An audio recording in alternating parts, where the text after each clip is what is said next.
Gold trusted gold buyers మీరు తాకట్టు పెట్టిన బంగారాన్ని విడిపించి ఈ రోజు ఉన్న మార్కెట్ ధరకు కొనబడను. నన్ను ఇష్టపడుతున్నప్పుడు నాకు నువ్వు ఇష్టమని చెప్పకపోతే చెప్పుకుంటూ ఉండాల్సింది కదా. చెప్పాలని నన్ను ఎందుకు అంటున్నావు? చెప్పుకుంటుంటే అసలు నేను ఇష్టపడేదాన్ని కాదు, ఏది అయ్యేదే కాదు. చెప్పాలి, అన్ని చెప్పాలి, అన్ని చెప్పాలి, చెప్పాలి. బాగుంది అన్నప్పుడు చెప్పాలి పక్కాగా. 3 పూటలు చెప్పాలా? అంటే చాలా మంది చాలా క్వశ్చన్స్ అడిగారు కదా, ఒక ఆన్సర్ ఇవ్వగలరా మీరేమైనా? మీ కామెంట్స్ కింద పెట్టిన మీ వీడియోస్ కింద పెట్టిన కామెంట్స్ అన్నిటికీ ఒక సింపుల్ ఆన్సర్. మీరు అడిగిన దాన్ని బట్టి నేను చెప్పగలరా? నేనైతే అంటే ఇప్పుడు మనం యూట్యూబ్ ప్లాట్ఫామ్ కానీ సోషల్ మీడియాలో ఉన్నామంటే నెగిటివ్ ఉంటే పాజిటివ్ ఉంటాయి. నెగిటివ్ చూస్తే బాధ అనిపిస్తుంది, పాజిటివ్ చూస్తే హ్యాపీగా ఉంటుంది. సో ఏది చూస్ చేసుకోవాలో మనమే డిపెండ్ ఉంటుంది. నేనైతే పాజిటివ్లోకి చూసి, నెగిటివ్ చూస్తే బాధగా అనిపిస్తుంది.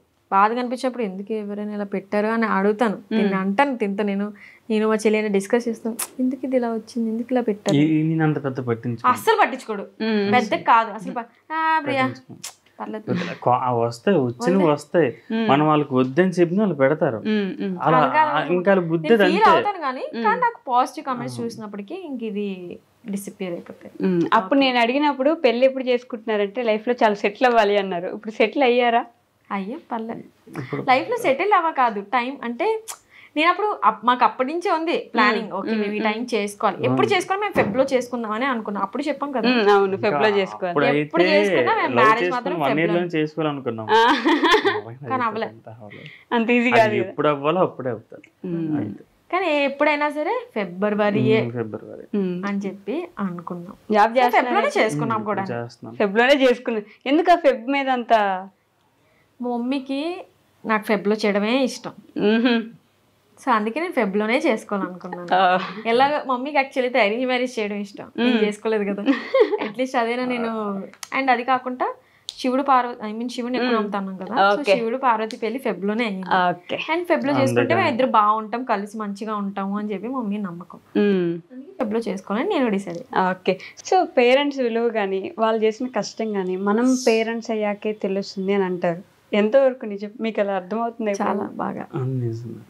అస్సలు ప్రెగ్నెన్సీ, నేను ప్రెగ్నెంట్ ఉన్నప్పటి నుంచి కూడా నాకు అప్పుడు తెలిసింది. నాకు ఇంకా తెలుస్తుంది, నెక్స్ట్ ఇన్ ఫ్యూచర్ మీకు తెలుస్తుంది. యాక్చువల్లీ అప్పుడు కూడా నీకు తెలియాలి ఇంకా, ఎందుకంటే నేను అన్ని పెయిన్స్ భరించానంటే. ఇప్పుడు నాకు ఇక్కడ కట్ అయింది అనుకో, ఆ పెయిన్ నాకే తెలుస్తుంది, నీకే తెలుస్తుంది. కానీ నీకు చూస్తే కూడా మనకు అర్థం అవుతుంది కదా. అవును, అంటే మీ ప్రెగ్నెన్సీ టైంలో బాగా చూసుకోలేదా తేజ గారు? అయితే అంతే దీనికి అర్థం. మరి నీకు అర్థం కాలేదా? ఎలా అర్థమే చేయాలి అంటే అర్థమైనంత ఈజీ కాదు కదా మనం అది భరించడం. అంతే. సో నేను ఆ ప్రెగ్నెంట్ ఉన్నప్పుడైతే మాత్రం మమ్మీ ఒక్క మాట అనుబుద్ధి చేసేది కాదు అసలు. లేడీస్కి బాగా తెలుసు. నాకైనా నార్మల్గా మమ్మీ అంటే చాలా ఇష్టం. అందులో ఆ టైంలో అయితే మమ్మీ నాకు నేను ప్రెగ్నెంట్ ఉన్నప్పుడు నన్ను చాలా బాగా కేరింగ్గా ఇంకా అన్నీ చూసుకున్నదని మా మమ్మీ. తేజ చూసుకున్నారు, మా చెల్లి అందరూ చూసుకున్నారు. కానీ అంటే మా మమ్మీ ముందు నుంచి కూడా నన్ను ఎక్కువ ఇబ్బంది పెట్టడం కానీ, లైక్ అందరు ఏది కాకుండా చెప్పకుండానే అర్థం చేసుకున్నట్టు. అదే నేను ప్రెగ్నెంట్ ఉన్నప్పుడు కూడా ఏదైనా గొడవలాగా ఏ వచ్చినా సరే వద్దు ప్రియా అంటే, నేను ప్రెగ్నెంట్ ఉన్నాను కాబట్టి మమ్మీ ఎక్కువ ఇబ్బందిగా అంటే నన్ను తిట్టడం అలాంటి ఏది లేదు, చాలా సాఫ్ట్గా చూసుకుంది మమ్మీ నన్ను.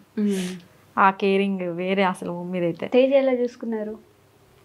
తేజ బాగానే చూసుకున్నాను. ఇప్పుడు మదర్కి నా హస్బెండ్కి కంపేర్ చేయకూడదు, ఏది కంపేర్ చేయకూడదు.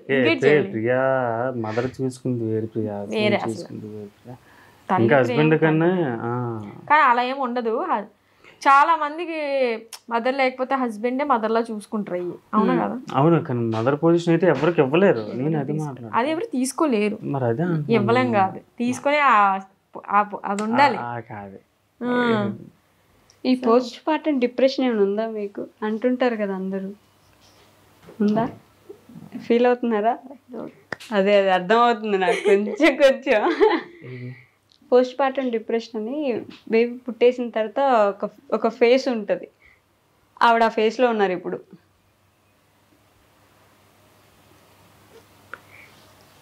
గొడవలు ఆడదాం నీకు తెలీదా?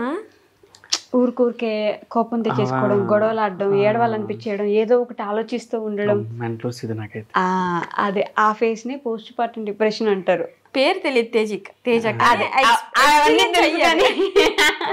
అవన్నీ తెలుసు కదా, అవన్నీ గమనించుంటారు కదా ఈ గ్యాప్ లో.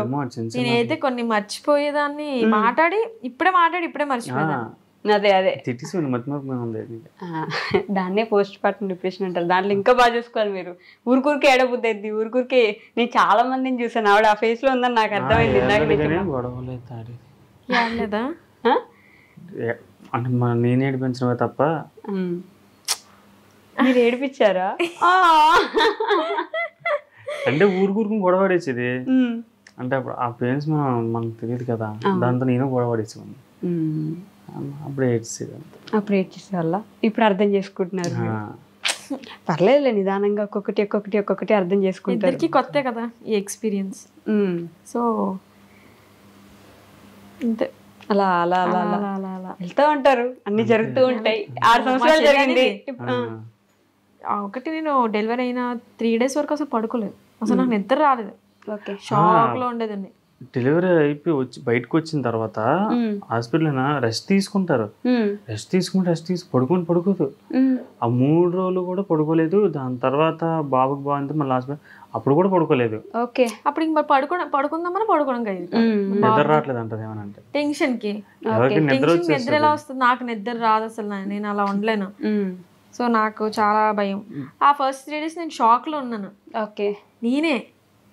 నేనే డెలివరీ అయ్యింది అండ్ బేబీ వచ్చారు నాకేనా అన్న నేను షాక్ లో ఉండేదాన్ని. ఆ 3 days అసలు నేను నమ్మలేకపోయాను నన్ను నేనే. మనకి ఒక ఎగ్జాక్ట్ డేట్ తెలుసు అనుకోండి, ఓకే ఈ డేట్కి అవుతుంది అని మనకు ఒకటి మైండ్ లో ఉంటది. ఒకటి మనకు ముందు అయిన తర్వాత అందులోని ఎక్స్పెక్ట్ చేయకుండా అవుతుంది. దాని తర్వాత నేను అసలు అది ఏమంటారు, ఎలా అంత సడన్ గా నేనే ముందుగా అవ్వకపోయి ఉంటే నేను ఆ టైం చాలా పానిక్ అయిపోయేదాన్ని. అమ్మో డేట్ వస్తుంది నాకు ముందుగానే, నేను తేజ డేట్ వచ్చేస్తుంది, తేజ నాకు భయం వేస్తుంది, తేజ నాకు భయం, అసలు ఎలా ముందంతాని అమ్మో ఎలాగా అనిపించింది. డేట్ వస్తున్నప్పటికీ ఓకే అయిపోవాలే, కానీ ఎలా అయిపోవాలనిపించింది. అంటే వెయిట్ అదంతా మొయ్యాలంటే కష్టమే పోయి. సో ముందు ఫాస్ట్గా బయటకు వచ్చేస్తే బాగుంది అనుకునేదాన్ని మనసులో. అందుకని బయట చెప్తే ఒప్పుకోరు కదా, ఏం కాదు అలా అనకూడదు అని అనేవారు. సో నేను ఏది తొందరగా బయటికి చెప్పను. సర్లే ఓకే తొందరగా వచ్చేస్తే బాగుంది అనుకున్నాను, కానీ ఇంకా ముందే వచ్చేసి బాగానే. ప్రియాంక ఎలా ఉంది? మర్చిపోయి అడగడం. హెల్త్ ఓకేనా? సెట్ అవుతుందా? చాలా బాగుంది, సెట్ అయిపోయింది మొత్తానికి.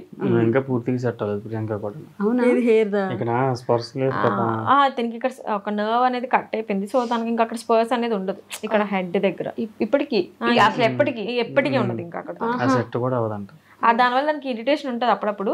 బట్ సెట్ ఓవరాల్ గా తన హెల్త్ అంతా చాలా బాగుంది, హ్యాపీగా ఉంది, చాలా హ్యాపీగా ఉంది, సెట్ అయిపోయింది. ఎప్పుడు ప్రియాంక పెళ్ళి ఎప్పుడు మరి? తన చేతులు, తన డెసిజన్ అది. అంతేనా? తను ఇప్పుడు అనుకుంటే అప్పుడు నువ్వు అసలు ఫోర్స్ అస్సలు లేదు. మీ ఇద్దరు కలిసి ఎట్ ఏ టైం చేసుకుందాం అనుకున్నారు కదా? అనుకున్నాం. సో అవ్వలేదు, అన్ని అనుకున్నావు జరగవు కదా. అన్ని అనుకున్నట్టు జరిగింది.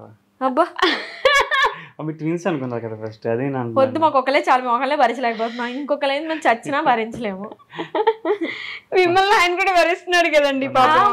అలా నేను మీకే సపోర్ట్ చేస్తున్నాను కానీ ఇందాక నుంచి అలా అనిపిస్తుంది, అలా కనిపిస్తుంది అంతే. ఒకసారి ఎవరిని భరిస్తారు ఒకటే ఉండాలి, ఇంకోటి ఉంటే చూసాను. తనే చెప్పుకున్నాడు ఇండైరెక్ట్ గా అయినా సరే. మరి ఎవరన్నా నీలాగా ఒకలే ఉండాలి, నాలో ఒకలేరే, మేము ఇద్దరు ఇద్దరు గొడవలు ఆడే విధానం ఏదైనా మేము ఇద్దరే కదా ఉన్నాం, మేము ఇద్దరేనా ఉన్నాం. అవునవును, ఇద్దరే ఉన్నారు. ట్విన్స్ ప్రకారంగా చెప్తారు. సో తను పెళ్ళి పిల్లలు ఇదంతా ఈజీ కాదు. సో తనైతే టైం తీసుకుంటే బెస్ట్. మా చెల్లి తీసుకుంటే బెస్ట్. ఇప్పుడు మీ ఎక్స్పీరియన్స్ ప్రకారం లైఫ్ ని ఇంకా కొంచెం బాగా ఎంజాయ్ చేయాలి, బాగా ఎంజాయ్ చేయాలి. ఇప్పుడు మా చెల్లి మొత్తం బాగా ఎంజాయ్ చేసింది అనుకోండి, ఇప్పుడు నాది ఇది ఈ మూమెంట్స్ అని నేను స్పెండ్ చేసేస్తాను. ఇప్పుడు మా చెల్లి పెళ్లి చేసుకునే టైంకి నేను బాగా ఎంజాయ్ చేస్తాను. అప్పుడు నా పిల్లలు కూడా పిల్లలు కంటే నా పిల్లలు కూడా దానికి ఇచ్చేసి నేను ఎంజాయ్ చేసుకుంటాను. అందుకే ఇప్పుడు దాన్ని చేసేస్తే బెస్ట్. అప్పుడు తర్వాత ఇద్దరు ఈక్వల్ వచ్చేసి అప్పుడు మేము ఇద్దరు కలిసి కూడా ఎంజాయ్ చేస్తాం.